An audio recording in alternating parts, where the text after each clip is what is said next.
The day everything changed. The morning of March 15th, 2387, started like any other day aboard the research vessel Aurora's Dream.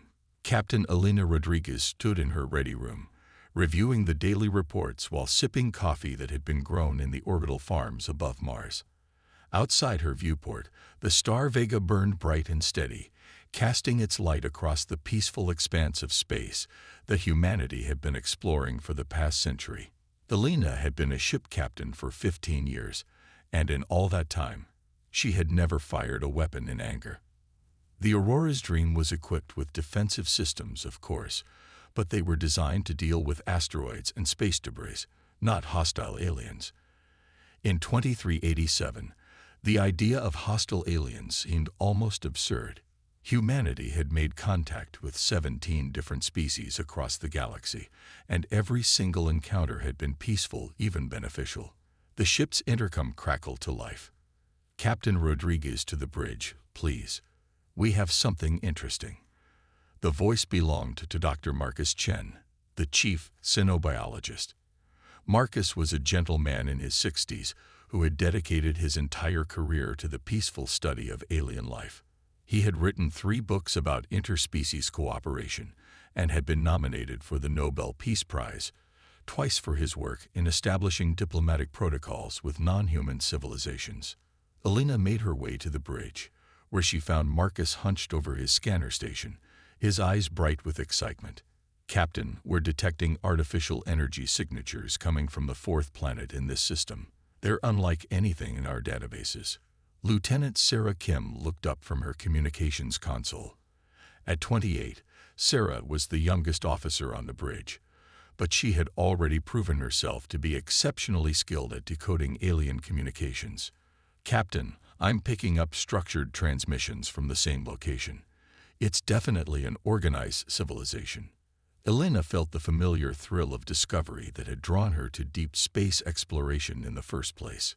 "First contact situation." "Looks that way, Captain," Marcus said, unable to hide his enthusiasm. "This could be our 18th species." Engineer Thomas Morrison emerged from the engineering section, wiping his hands on a rag. Everyone called him Tank because of his massive frame and his previous service in the Earth Defense Corps, though he had left the military years ago to pursue a more peaceful career in civilian space exploration. "Captain, if we're talking first contact, we should follow standard protocols. Slow approach, peaceful intentions, defensive systems on standby, but not active." Elena nodded. "Agreed.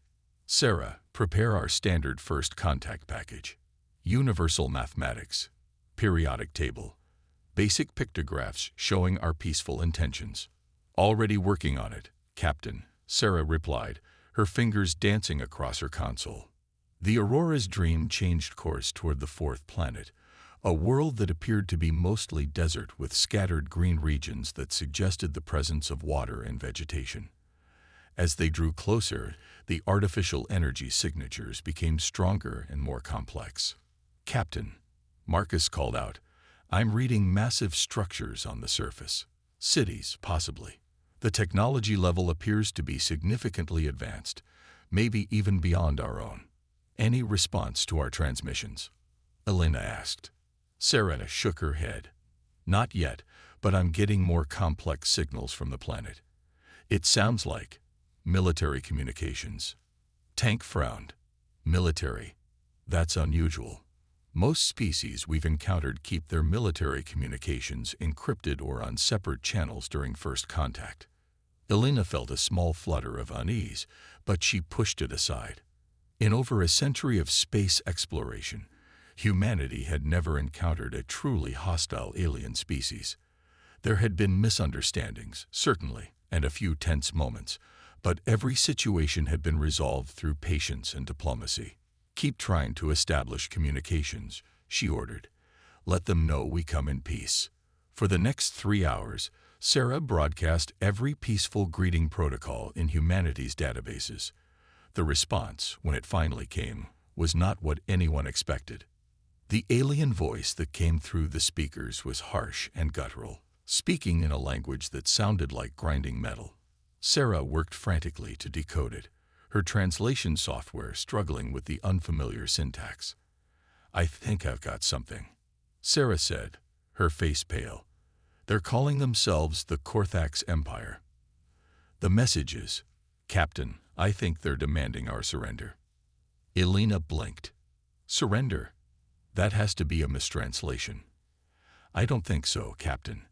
They're saying we've entered their territory illegally and must submit to their authority or face the consequences." Marcus looked up from his console, confusion written across his face. "But this system isn't claimed by anyone. We checked all the star charts and diplomatic registries before we came here." Tank's expression had grown serious. "Captain, my sensors are showing military vessels rising from the planet's surface. Lots of them." Elena's heart began to race. "How many?" "At least 50 ships, all armed. They're moving fast." The main view screen flickered to life, showing the approaching alien fleet. The ships were unlike anything humanity had ever seen, angular and aggressive-looking, with weapon ports clearly visible along their hulls. They moved with a precision that spoke of military training and hostile intent. "Open a channel," Elena ordered, trying to keep her voice steady. "This is Captain Elena Rodriguez of the human research vessel Aurora's Dream. We are explorers, not soldiers. We mean no harm and claim no territory. Please respond." The alien response came immediately, and this time Sarah's translation was clear and terrifying. "Human vessel, you have entered Korthax space. Your species is unknown to us, which means you are either very brave or very stupid. Surrender now, and you will be allowed to live as slaves. Resist, and you will be destroyed." Elena felt the blood drain from her face. "Slaves?" Before anyone could respond, Tank's voice cut through the bridge. "Captain, they're targeting us. Multiple weapons locks. Shields up," Elena ordered, her training finally kicking in. "Sarah, send an emergency transmission to Earth. Full priority." The first alien weapon struck the Aurora's Dream with devastating force. The ship shuddered, and sparks flew from several console stations. The lights flickered and went out for a moment before the emergency power systems kicked in. "Shields down to 60%, Tank reported, his voice tight with concentration. "Captain, these weapons are beyond anything we've prepared for." Elena looked around her bridge at her crew. Marcus was still trying to understand how their peaceful mission had turned into a nightmare. Sarah was working frantically to get their distress call through to Earth. Tank was doing everything he could to keep their ship from being torn apart. "Evasive maneuvers," Elena ordered. "Get us out of weapons range." The Aurora's Dream began to turn, but the alien ships were faster. More weapons fire struck their hull, and Elena could hear the groaning of metal under stress. Their defensive systems, designed to handle space debris and minor accidents, were completely inadequate against military-grade alien weapons. "Captain," Sarah called out, her voice breaking with static. "I got through to Earth. Admiral Harrison is responding." Admiral James Harrison's face appeared on the screen, and Elena could see the shock in his eyes as he took in the damage to their bridge. "Captain Rodriguez, report." "Admiral, we've encountered a hostile alien species calling themselves the Korthax Empire. They've attacked us without provocation and are demanding our surrender. Their weapons technology is far beyond ours." Harrison's expression grew grim. "How many ships?" "Over 50 in this system alone, sir." "Admiral, I think we need to consider the possibility that this isn't just a local threat." As if summoned by her words, Tank looked up from his sensors, his face white with horror. "Captain, I'm detecting massive energy signatures throughout this sector of space. Hundreds of ships, all heading toward human space." The implication hit everyone on the bridge at the same time. This wasn't just a territorial dispute or a misunderstanding. The Korthax Empire was preparing for war against humanity, and they had chosen to strike first. Admiral Harrison's voice came through the speakers, tight with urgency. "Captain, get your ship back to Earth space immediately. We're going to need every piece of information you can gather about these aliens. Another massive impact rocked the Aurora's dream, and Elena watched as one of her crew members was thrown from his station. "Admiral, I don't think we're going to make it. These ships are too fast and too well armed. You have to try, Captain. Humanity is depending on the information you've gathered." Elena looked around her bridge one more time. Her peaceful exploration vessel was dying around her, struck down by aliens who had never even tried to communicate. Her crew, scientists and explorers who had devoted their lives to peaceful discovery, were fighting for their lives against an enemy they had never imagined could exist. "Sarah," she said quietly, "send everything we've learned about the Korthax to Earth. All sensor data, weapons analysis, everything." "Transmission complete, Captain."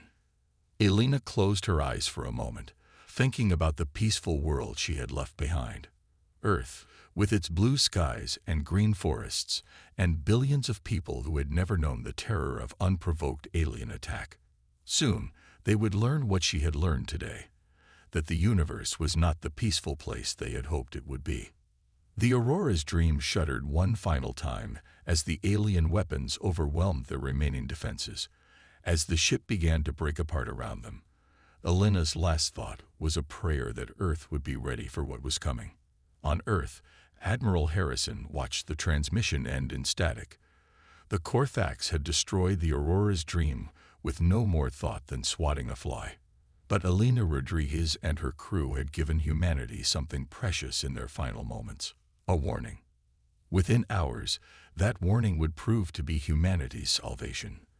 The Korthax Empire, confident in their superior technology and military might, had made a single fatal error in judgment. They had assumed that because humans seemed peaceful, they were weak. They were about to learn the difference between choosing peace and being capable of only peace. Humanity was about to show the galaxy what happened when a species that had chosen to be peaceful was forced to become something else entirely. The reckoning begins. 5 years had passed since the Korthax Empire made their first and last mistake. The universe was a very different place now, and humanity was no longer the peaceful species that had once dreamed of exploring the stars in harmony with alien civilizations. General Maria Santos stood in the command center of the military station Retribution, humanity's first orbital weapons platform built specifically for alien warfare. Where once there had been research facilities and peaceful space habitats, now there were weapons factories and training centers. Earth's children had learned to be something their parents never imagined they would need to become. Maria had been a kindergarten teacher before the attack. She had spent her days teaching 5-year-olds how to tie their shoes and spell their names. The day the Korthax struck Earth's colonies, killing 3 billion humans in coordinated attacks across 12 worlds, that gentle woman had died. What emerged from the ashes was something harder, colder, and infinitely more dangerous. General Santos called Commander Lu Wei from his station. Lu had been a cargo pilot before the war, ferrying supplies between Earth's peaceful colonies. Now he commanded the deadliest fleet humanity had ever assembled. The Ghost's latest intelligence report is coming through.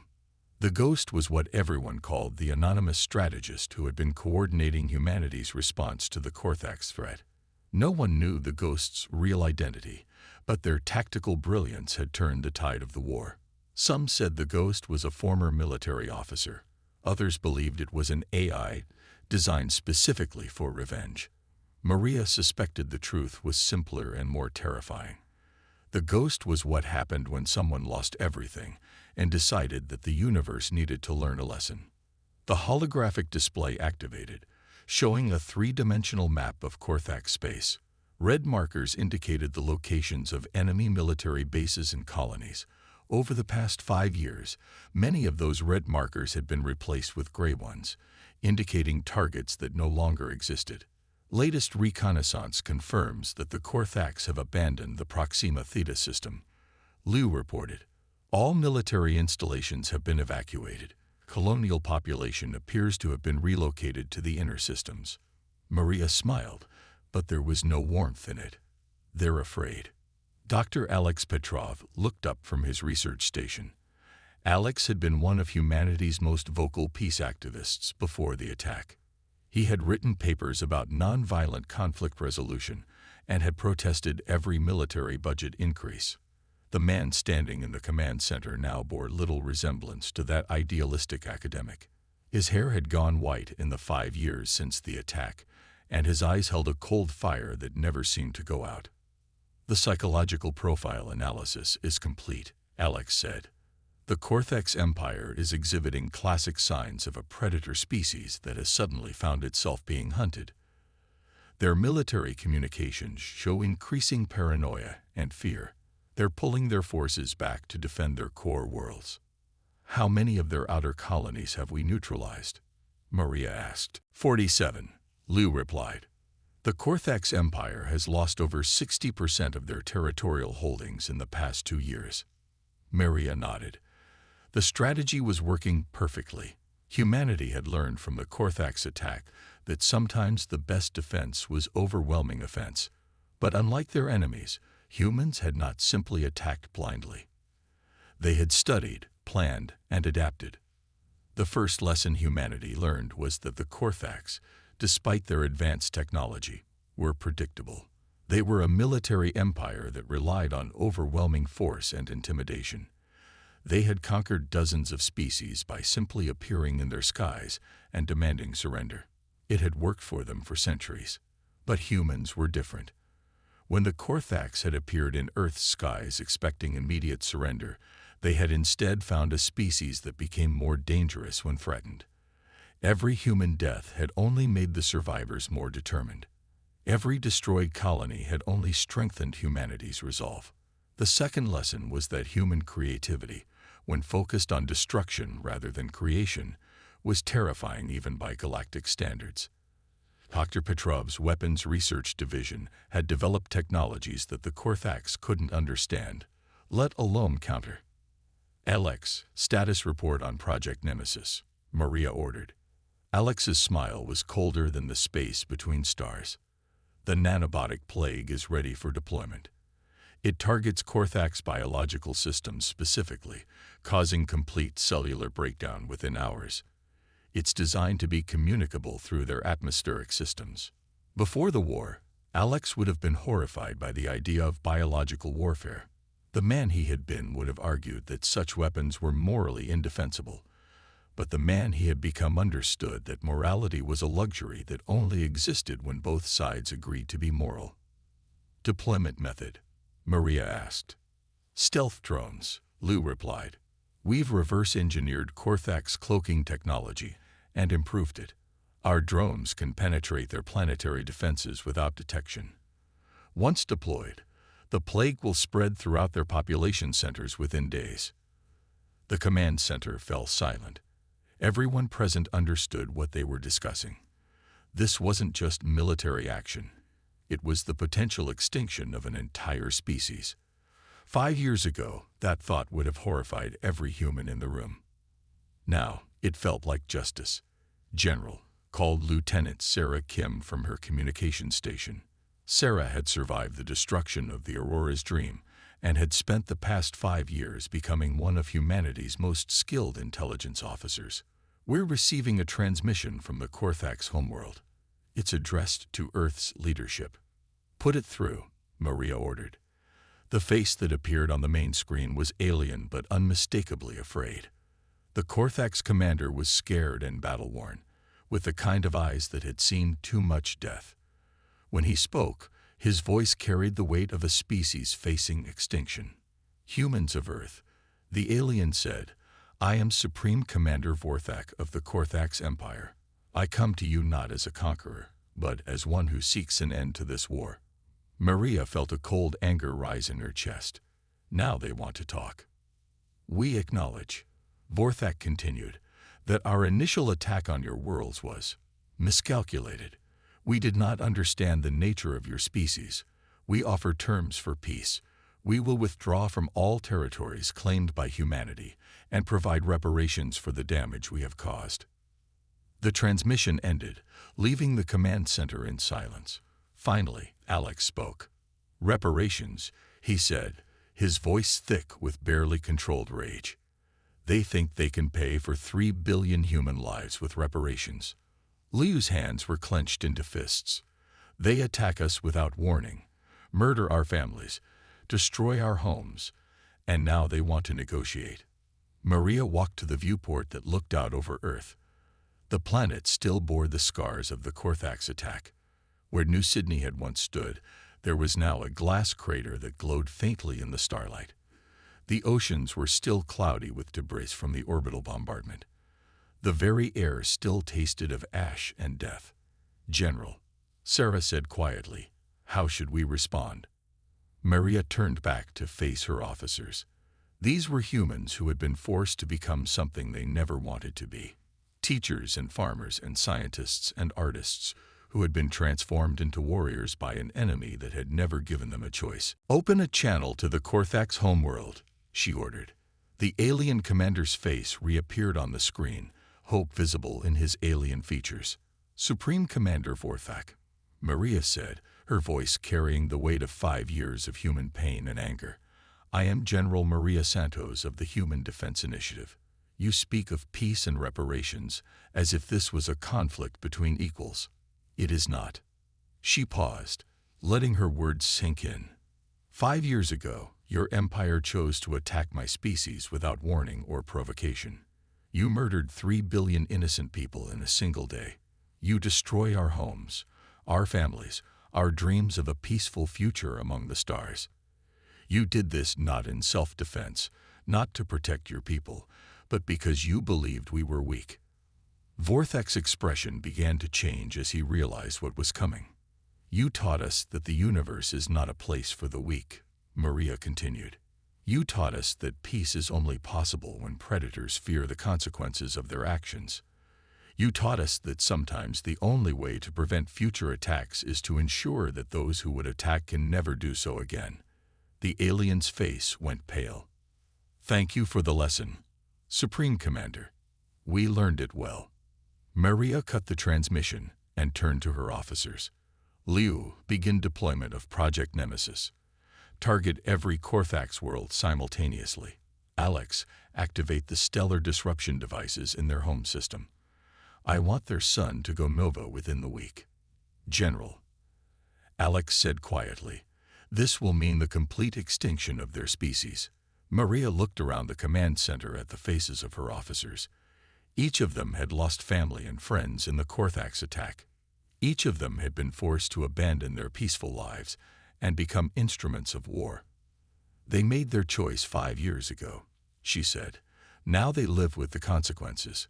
The orders went out across human space. Ships that had been built not for exploration, but for extermination began their final missions. The Korthax Empire, which had once seemed so powerful and threatening, discovered what humanity was capable of when pushed beyond the breaking point. Within a month, the Korthax homeworld was a dead planet orbiting a dying star. Their colonies had fallen silent, their fleets had been destroyed, and their empire had become a cautionary tale whispered across the galaxy. But humanity was not finished. The lesson they had learned from the Korthax went deeper than simple revenge. They had learned that there were other predator species out there, other empires that viewed weaker civilizations as prey. Those species were about to learn what the Korthax had learned too late, that humanity's capacity for peace was matched only by their capacity for absolute war. The universe was about to discover that Earth's children, when forced to choose between extinction and transformation, would always choose to become whatever they needed to become to survive. And they would make sure that no species would ever again make the mistake of attacking humanity first.